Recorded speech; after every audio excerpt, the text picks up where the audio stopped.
Have you ever wondered how artificial intelligence can go from being your business's greatest ally to its worst nightmare?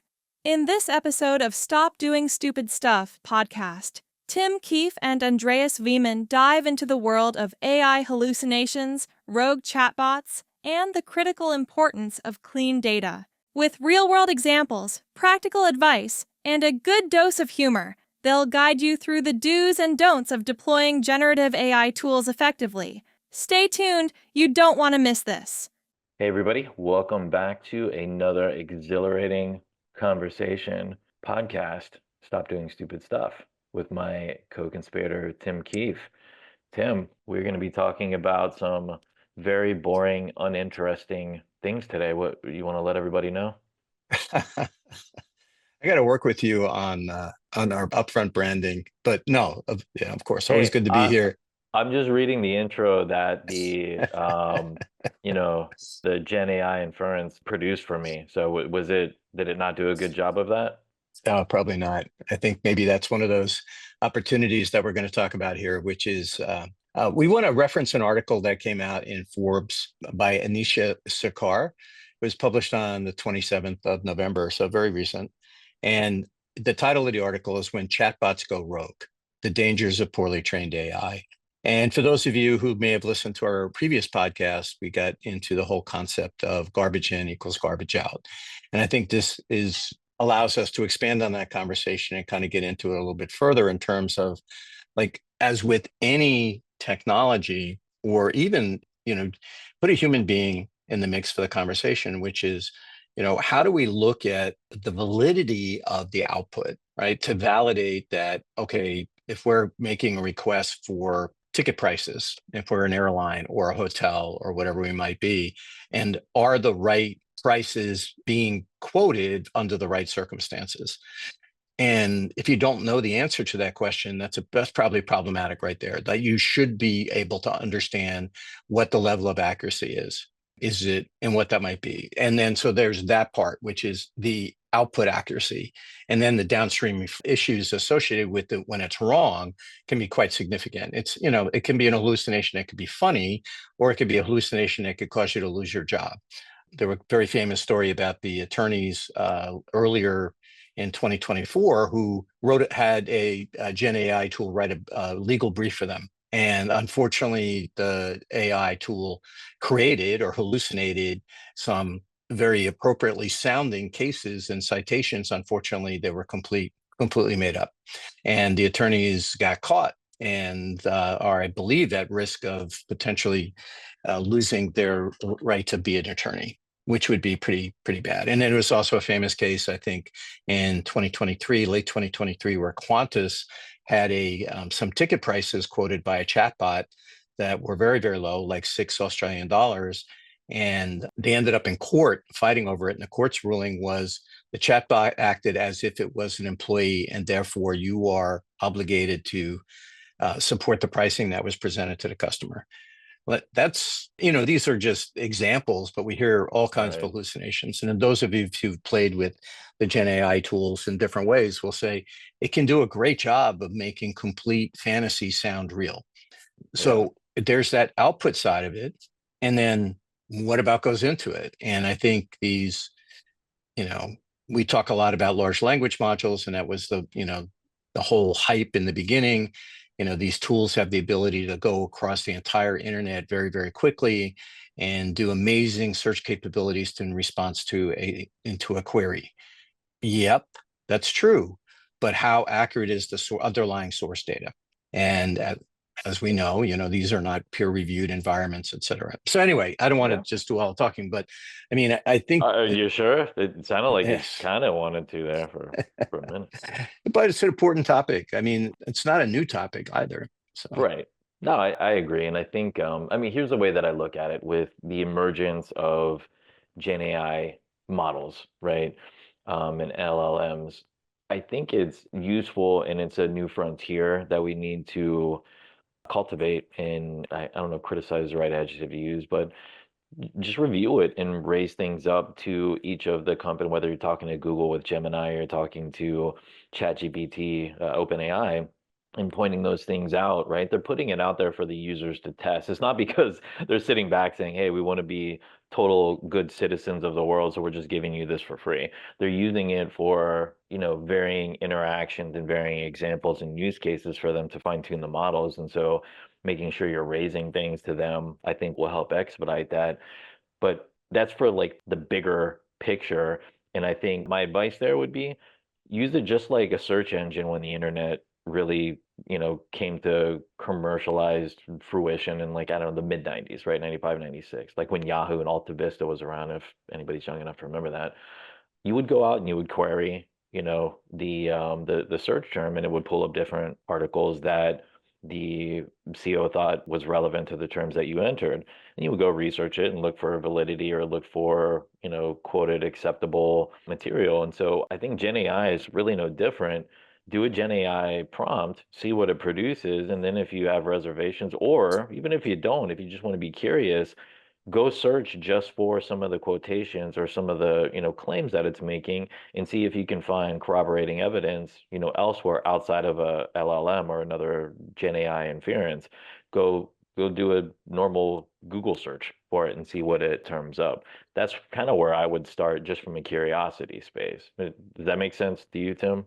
Yeah, it does. But then there's also, and that goes back to kind of what are we doing to, from a machine learning perspective and chatbot training, to measure, accuracy of response. And of course, that traditionally has been, I've got a human being in the mix that is looking at the chatbot response and approving it before it gets launched. And every time it gets approved, that improves, that's uptick in the inaccurate answer perspective. And every time it's declined and the agent steps in and has to provide an answer, that's marked down.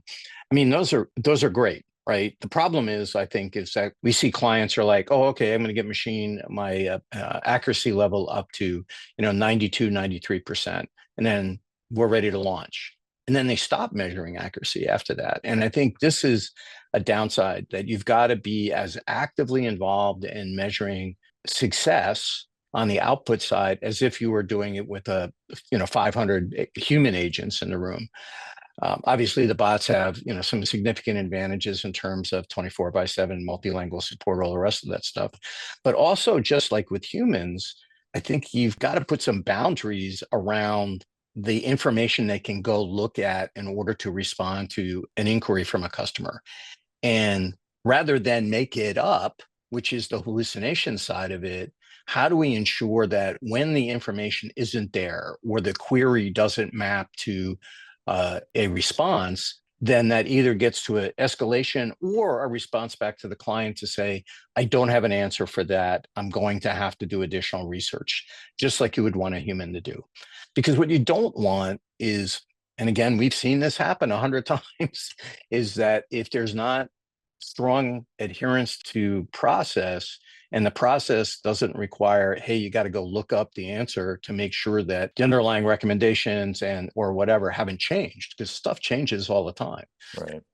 Anyway, Yeah. I think there's that whole, how do we validate that we're not pushing garbage out in response to a query, number one.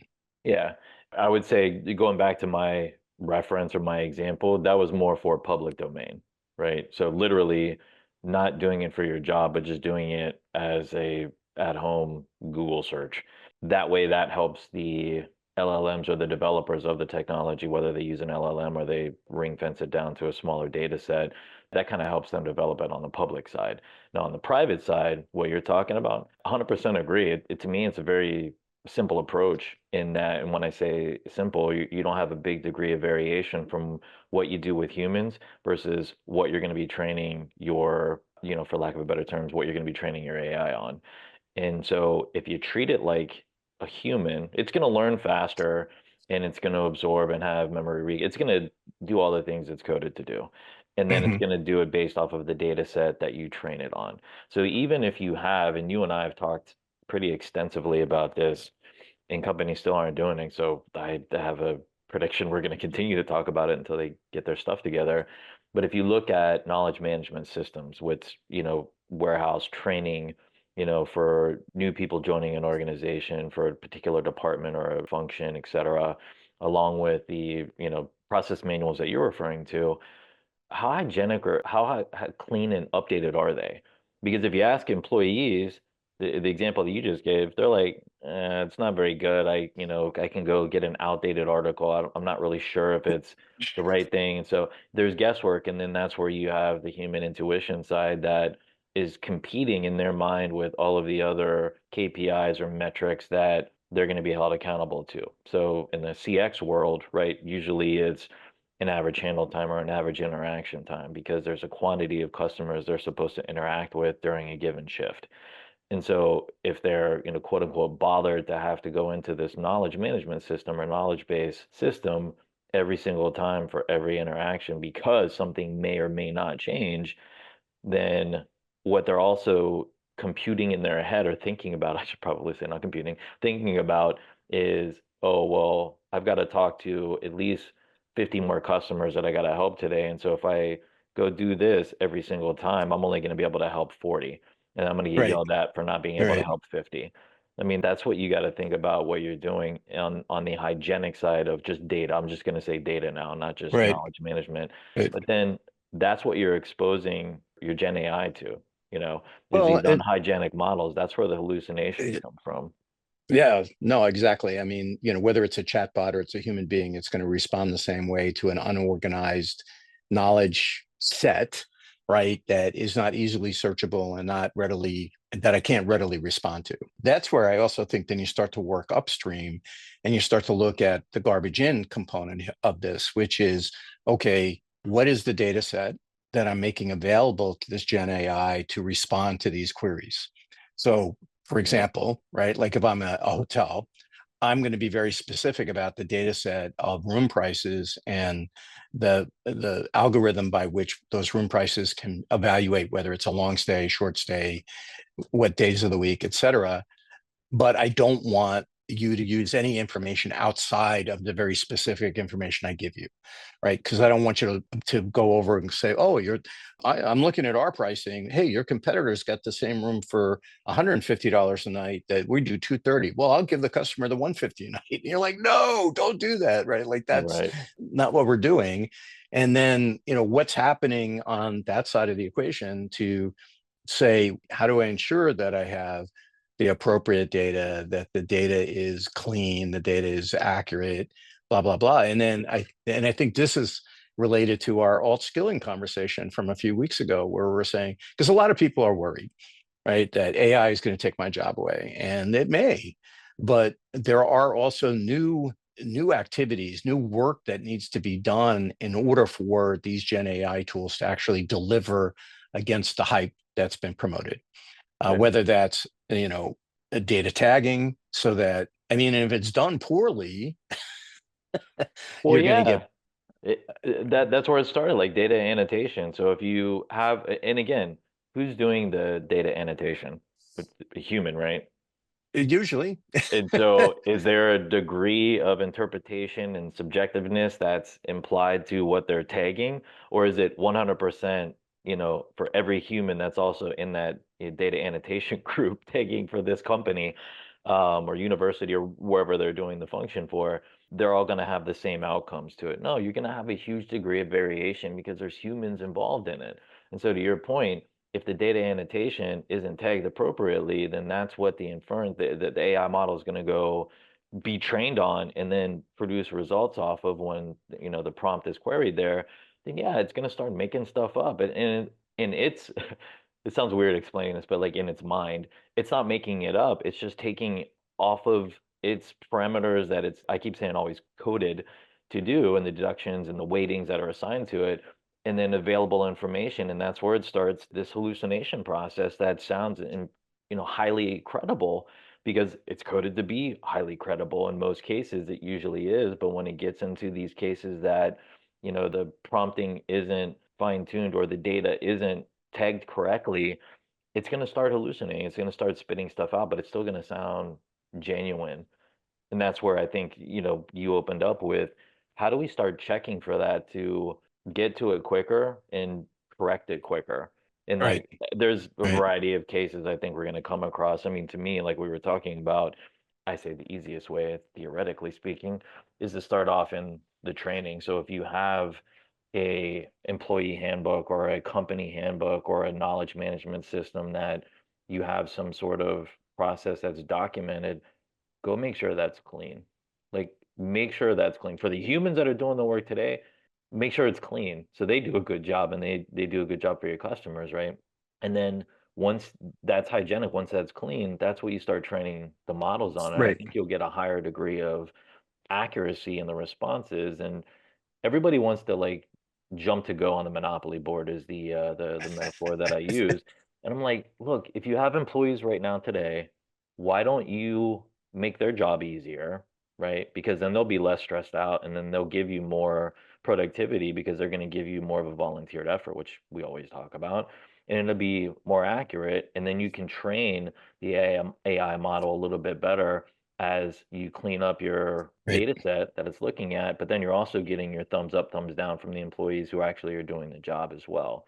I mean, there's a lot of different ways you can address it, but that's one of the quickest, I think, ways that you'll be able to address it with a higher degree of precision and accuracy and fine tuning if you figure out how to augment the humans that are in the business right now and only ring fence that data and expose it to that data. Don't just throw an LLM in there because it's available and it's the entirety of the internet because it's going to go look at some nefarious crap that says, well, yep, hey, we had enough people say this, so it must be true. And so now I'm going to make it sound like it's always been true. That's All what's right. happening. Right. Well, yeah, I mean, we see that happen all over the place. So I guess, as thinking as we pull this to a close, again, the point being, chatbots, Gen AI tools are coming, are here, they're being used. I think, like with them, in many cases, there are gaps in the effectiveness of the application. And if we think about garbage in, garbage out, I think we have to look at both sides, right? The garbage outside, are we measuring effectively? Do we know what the level of accuracy? What are we doing for ongoing corrective and flagging associated with it? And then what are we doing around the garbage in, garbage out? I mean, the garbage inside in terms of appropriate data tagging, accuracy of data tagging, non-biased data tagging. And then with that is the prompt engineering component to make sure that as I ask the question or the query is processed by the system, we're looking within the framework that we want the answer to come from. And then I think last but not least, across this whole gamut is how are we making sure that the conversational design is aligned with our brand, is aligned with our engagement with our customers or the contactors, and then how does that conversational design improve the effectiveness of the outcome? In other words, I don't think it's about tricking customers to make them think that they're not talking to a bot, but rather that the conversation makes sense for the customer Yeah. and that they don't get confused and they don't get lost. Because at that point, then we've done just the opposite. Instead of Yep. making things more efficient, we've made things less efficient. Yep. No, I agree 100%.